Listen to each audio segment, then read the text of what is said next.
Hello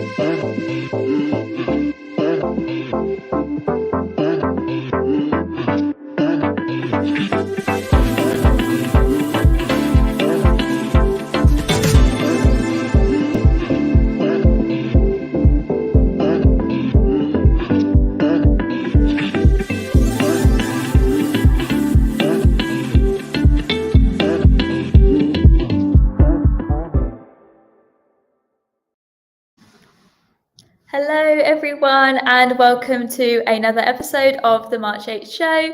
Thank you for joining us on Facebook and on LinkedIn. Be sure to comment in the chat, let me know where you're tuning in from and how your day is going.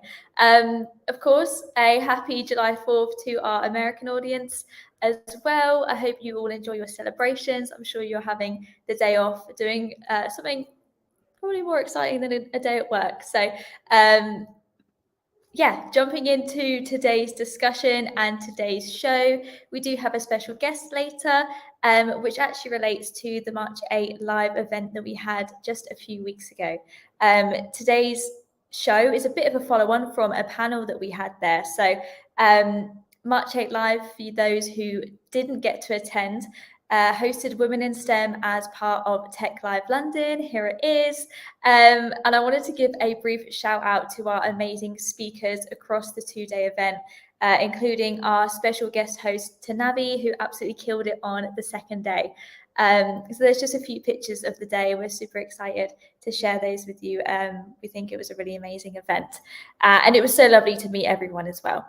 But as a main point, there were so many recurring themes over the course of the event, some of which include diversity, safeguarding women online, statistics showing the success of women in leadership, and the key topic of today's discussion actually, which is about the gender bias and data gap online. But before we dive in too deep, I am excited to welcome back, after 1 week off, the editor-in-chief of March 8 magazine, Lucy, who was off last week on a lovely holiday. Hopefully she can tune in now. I think she's having some issues. Is she there? Hello. Hi, Emily. Yeah, sorry about that. I was having a bit of difficulties there, but I'm absolutely glad to be here and glad to be back after my holiday. How are you? Yeah, I'm not bad, thanks. We did miss you last week. We did have a special guest, but it just wasn't the same. Oh, thank you. I did think of you, but unfortunately I couldn't make it. And I'm so sad that I wasn't able to make the live show, but I'm sure you're going to tell me all about that in today's episode. Oh, absolutely. Yeah, it was an amazing event. I super massively enjoyed myself. I enjoyed hosting it. All of the speakers were so inspirational. And we had some great people sitting in the room with us, just sharing their opinions, reflecting on the sessions, not just women, but men as well, who were kind of really interested in the topic, which was nice to see. But I really did enjoy, in particular, one of the panel discussions, which we kind of, this is a following discussion from it. I enjoyed hosting it. It was the day one panel at the end of it about online gender bias, and it featured three amazing guests. So we had Kathy Gormley of Resistant AI, Fanny Delavelle of BPI France, and Aru Ambarasu of Waygate Technologies, and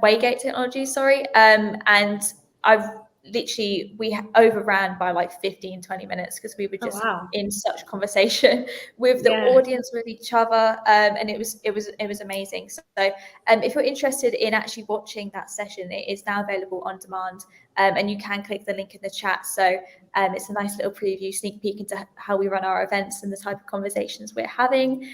Also nice to see Michael in the chat. Hello, thank you so much for joining us. But actually later on in today's show, we have Kathy from that panel who is going to be jumping on the show shortly. However, before we jump in, the third edition of March 8 magazine is set to go live on Friday, July the 8th, so mark your calendars. And I wondered, Lucy, if you can give us a sneak peek, tell us anything about the magazine so we know what to expect. Oh, okay. So yes, as you said, we're going to be going live on the 8th of July, which is obviously on Friday. And although I can't tell you too much about what's going to be in the issue, I can tell you that we've got a an absolutely amazing cover star.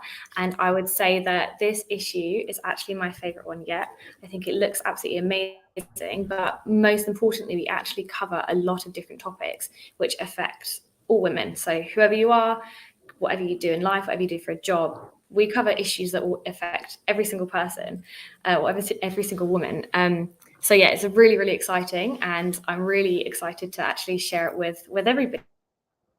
And I'm really looking to hear what everybody has to say. I know you've seen a few snippets, but I know we've been keeping this one very close to our chest. So yeah.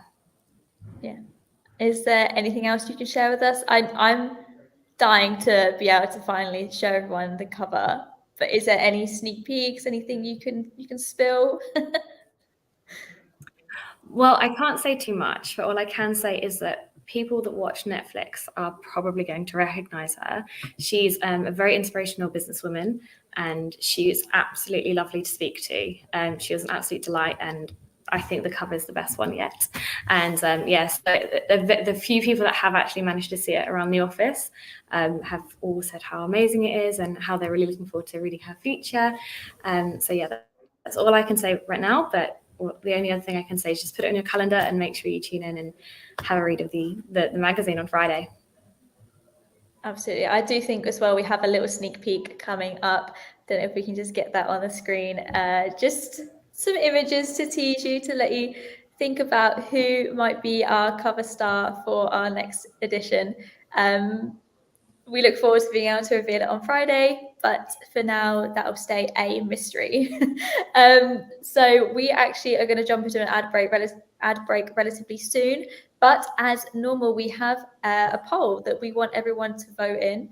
I wondered, Lucy, if you could take it away. Tell us about what the poll is this week. Absolutely. So this week's poll is, in what year is it predicted that men and women will reach parity on a range of factors from pay to data? So the dates we had to choose from were 2089, 2127, 2156, or 2183. So I know they seem a little bit far away, but really interested to see what people actually think and who can get the right answer and what their feel for that is.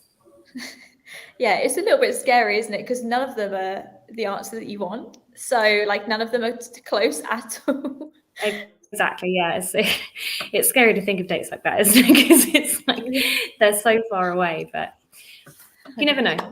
We'll see. Yeah, hopefully it's obviously we reach gender parity before then. That's obviously the intention. But this is obviously just predicted from World Economic Forum's 2021 Global Gender Gap Report. So yeah, some super exciting, not exciting, maybe just interesting statistics that they released there. Because unfortunately, like I said, them dates are a bit too far away. But we recommend that everyone goes and votes in that poll. We will be coming back at the end of the show after our little interview with Kathy to discuss the answers and reveal which one of those dates is correct. But now we actually are going to jump into an ad break, and stay tuned as we show the highlights of our previous Sustainability Live event. I'll see you guys in a few.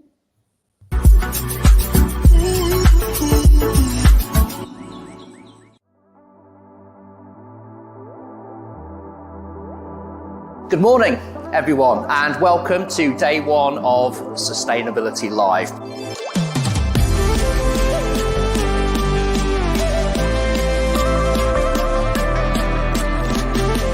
How awesome is it to be together under one building?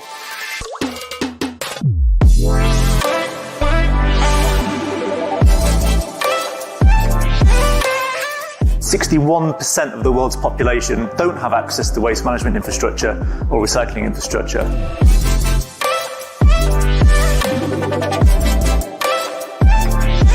We've got the tools now to avoid the worst climate change scenarios. ESG for me is not about creating fancy reports and spending all my time on doing that. It's about taking action and doing something.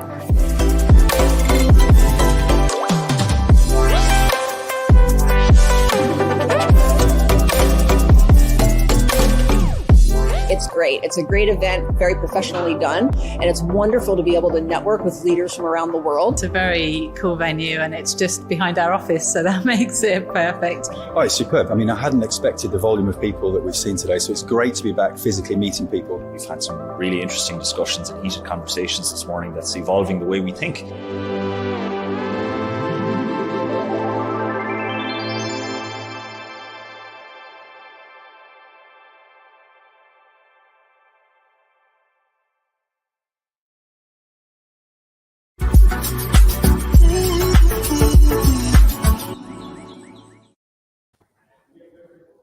Hello, everyone. So thank you for watching that short little ad break.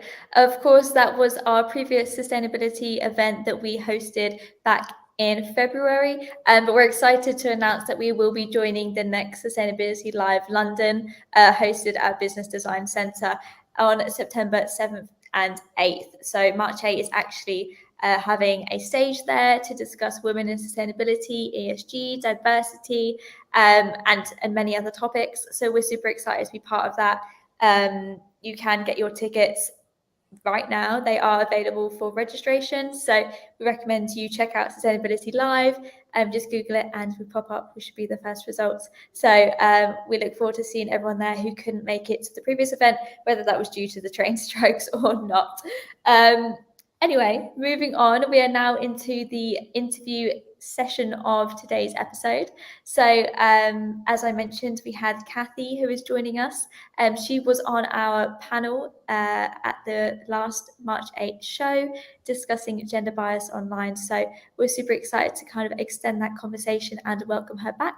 So please join me and Lucy in welcoming Kathy to the show. Hello, ladies. Hi, Kathy. Catherine. Hello. How are you How are today? you? Thank you for joining us. Yeah, no, it's great to be here. And thank you so much for the opportunity to speak at the March 8 event. I really enjoyed it. It was a brilliant day. Did you enjoy it? Absolutely. I loved it. It was a brilliant day.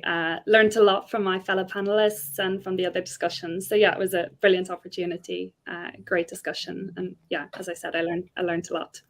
Oh, fantastic. I mean, as I mentioned earlier, I unfortunately wasn't able to make the show, but could you just start off by telling me a little bit about yourself and about Resistant AI, please? Yeah, certainly. So my name is Kathy Gormley. I'm a principal solutions engineer at Resistant AI. And Resistant AI, it's a scale-up using machine learning and AI to protect automated financial systems from manipulation and attack. And we work primarily with financial services companies to help them protect against fraud and other types of financial crime. So their systems being used to launder the funds of criminal activity, for example. I've been at Resistant for about 5 months. And prior to Resistant, I spent about 8 years in working with RegTech companies in kind of delivery and commercial roles. So I'm a bit of a fin crime nerd, as I call myself.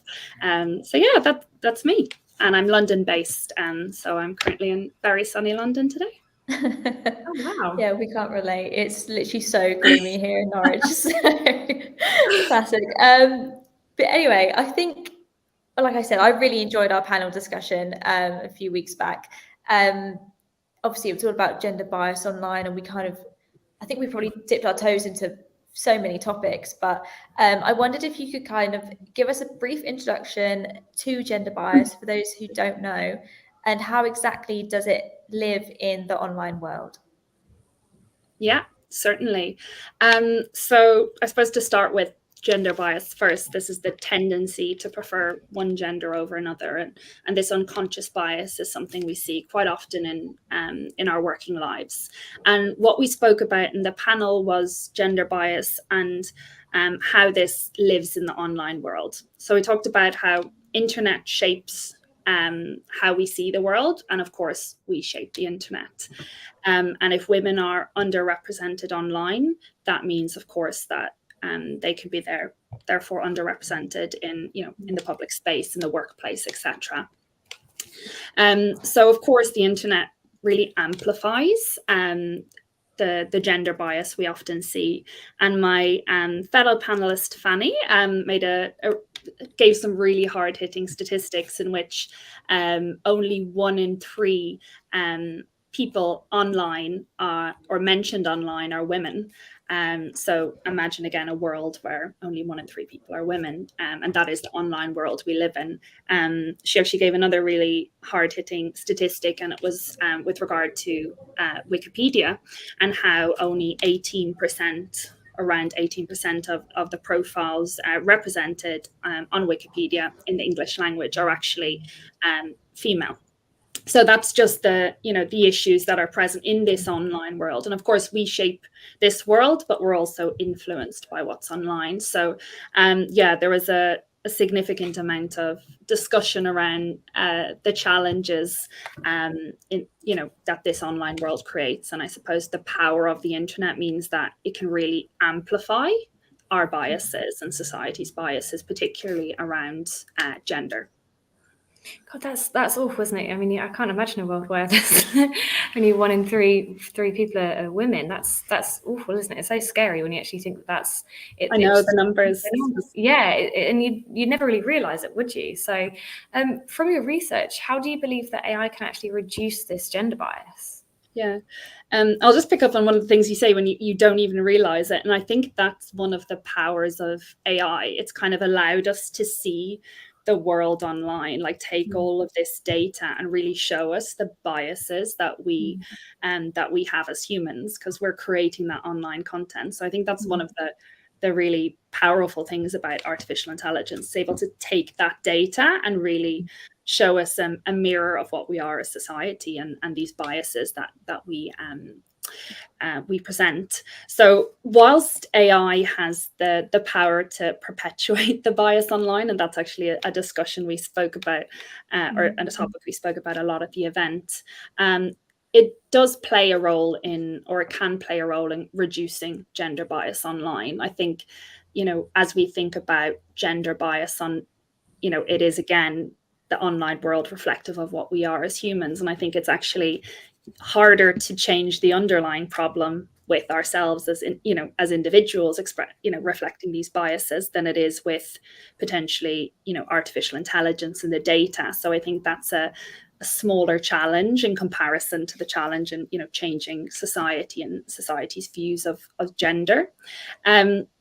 So there's a number of, I suppose, ways we can use AI to address biases, and it's not there's no quick fixes, of course, but I think making sure that at least women, we're not only consumers of the AI or the systems that are driven by AI, but we also become the creators of these. So I think one big way in which we can, I suppose, seek to kind of solve or address the problem is getting more representation of women in the field of technology and in AI.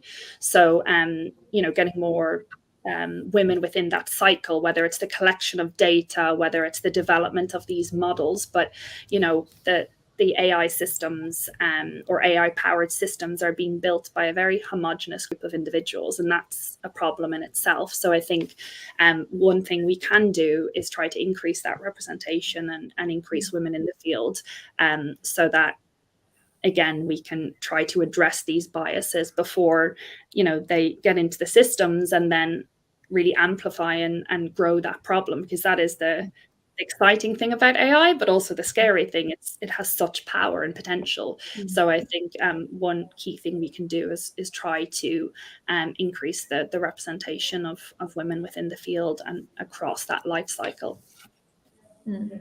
Yeah, I think that's probably why we got into the discussion of diversity and kind of, you need diverse teams to have diverse outcomes. And obviously, I guess that's massively important when it comes to AI, because it's literally is like what you give it is what it takes, right? It doesn't take anything else. It's not quite like it doesn't absorb information. It doesn't know. So that's an interesting point, that it's like, okay, but what are we feeding? Like you said, the data, where are we getting this data from? What are we feeding it? It's kind of like, we're behind it. But I think that's that's kind of what I want to talk about, is like, whose responsibility is it to control it? So I know you mentioned it's the teams that kind of maybe creating and building this AI, but like in terms of just in the digital sphere in general, whose responsibility is it that we're kind of managing and controlling, these representations of women online?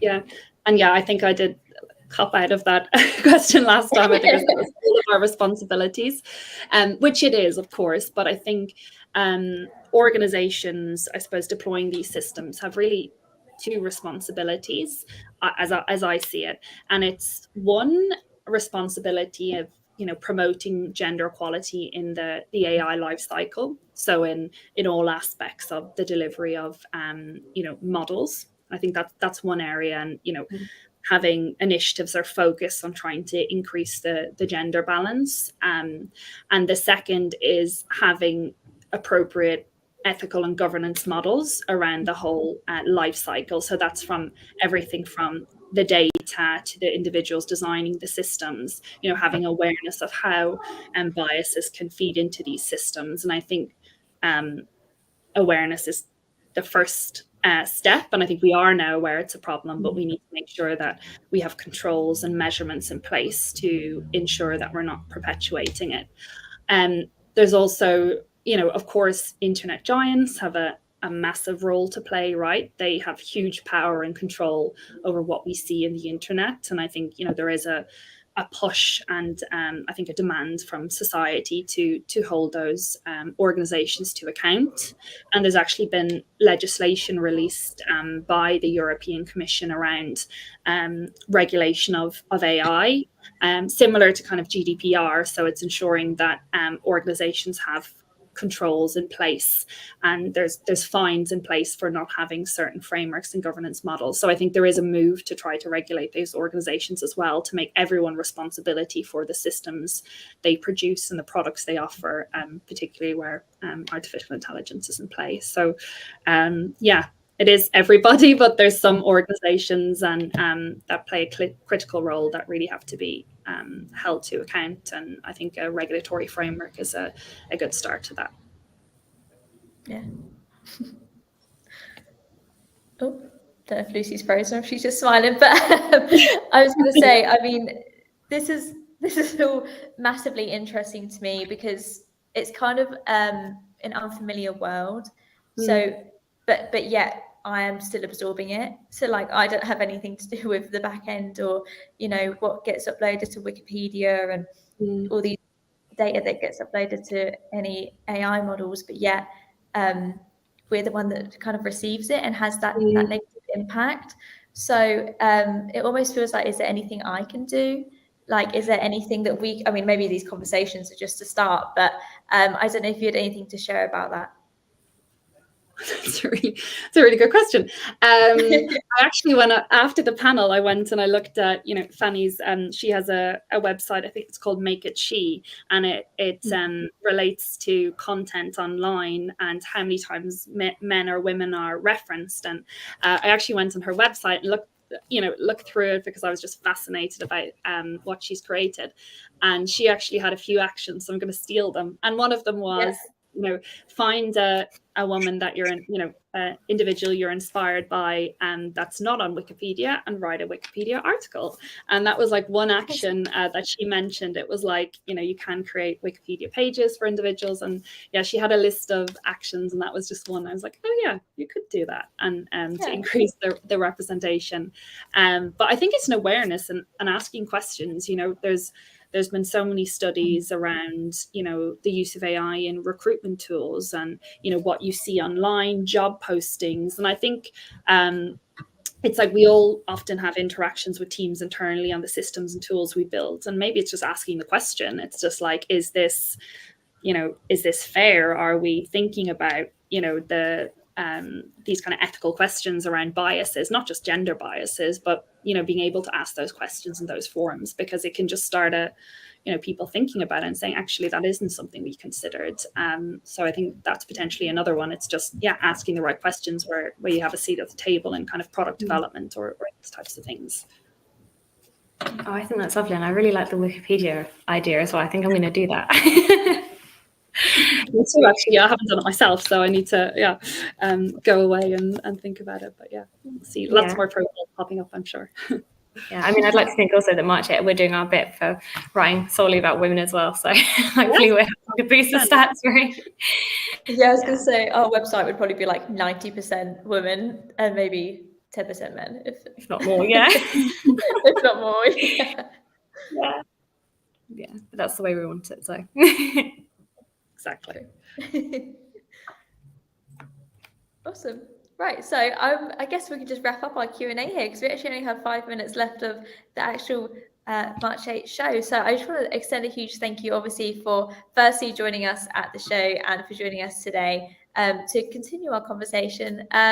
It's still barely even scratching the surface, but I think I hope that a lot of people who tuned in today can kind of go away and have a little bit more understanding of exactly what it is that we kind of receive online and those unconscious biases that you might not know about. So thank you, Kathy, for joining us. I really appreciate it. And I'm sure we'll see you all again soon.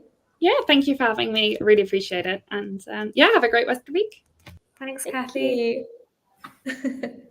Awesome. I enjoyed that. That was like reliving the panel. I actually just enjoyed discussions that I don't have too much knowledge about, but someone can just tell me. And I think it's just fascinating. Yeah, it's always lovely, isn't it, when you actually are. I mean, I don't know too much about AI and everything, so that's why I always find these topics so fascinating, because it's literally just like a whole other world that I don't know about. And you know, some of the stats that Kathy was sharing, it's scary, but it's really important that we all understand that and we do our bit to produce those and to improve those stats. 100%. Yeah, I remember when Fanny was kind of talking about them stats during her panel, and you just couldn't quite believe it. Daisy just commented in the chat saying that she was there in person. She found it interesting and insightful. And also Paulina, who was another one of our speakers, is just in the chat. She said that it was a great activity for Wikipedia and everyone can do it. So yeah, I think maybe that's something that everyone could take away today is who and what can we write about online, whether that's in blog form, Wikipedia, online, social media, things like that. That could be a really exciting activity. But I think maybe before I get carried away, we should talk about the poll. So Lisi, I'm not sure if you wanted to go over the answers. Okay, so sorry, I thought I just cut out again then. So just to refresh everybody, the answers, or the question was, in what year is it predicted that women and men will reach parity on a range of factors from pay to data? So we had the choice of 2089, 2127, 2156, or 2183. So before I actually reveal the answer, Emily, what do you think the answer would be? I don't think I've ever got one of these right. I want to say, out of pure optimism, the closest one, which is 2089. I really hope it is. That's all I have to say. I hope it is that. That's just because you're being optimistic, or? It's just because that's what I want. Yeah. Well, unfortunately, you are incorrect. So the actual answer is 2156, which is pretty crazy, isn't it? It's not even like this. It's like the third furthest away. That's exactly. And insane. the funny, well, it's not funny, but it's actually around 5 generations away until you reach parity, which is absolutely insane. So, you know, it's long after us, unfortunately, without being a bit pessimistic. But, you know, it's really scary that we won't see that in our lifetime. And it's heartbreaking, isn't it? Because you feel like, you know, in a world we are really trying to progress and everything, and you see these little wins for women, but then you see stats like that, and it just kind of goes to show how much work we actually still have to do. Yeah. Oh, 100%. Like everyone can be doing their bit, but you know, this is still a long way to go. And it is scary, but I think at the end of the day, everyone's doing what they can now. And, you know, if anything, let's do it for our children, not that I have kids. Our children and children's children. Yeah, our children's children and children's children. So I'm not sure if that's a negative or a positive note to end on today, but I think let's try and spin it. Let's be positive. I mean, everyone is doing what they can. And I mean, we have an activity to go ahead and do now. Let's go write some Wikipedia articles. So articles and hope we close the gap by a few years. Yeah, I'll tell you what. Let's talk a little bit. Or let me wrap up the show a little bit and just say to everyone that they can get tickets to our upcoming event. I think we can pop a ticket link in the chat to receive your complimentary ticket to our upcoming Sustainability Live event, where similar discussions will be happening just like this.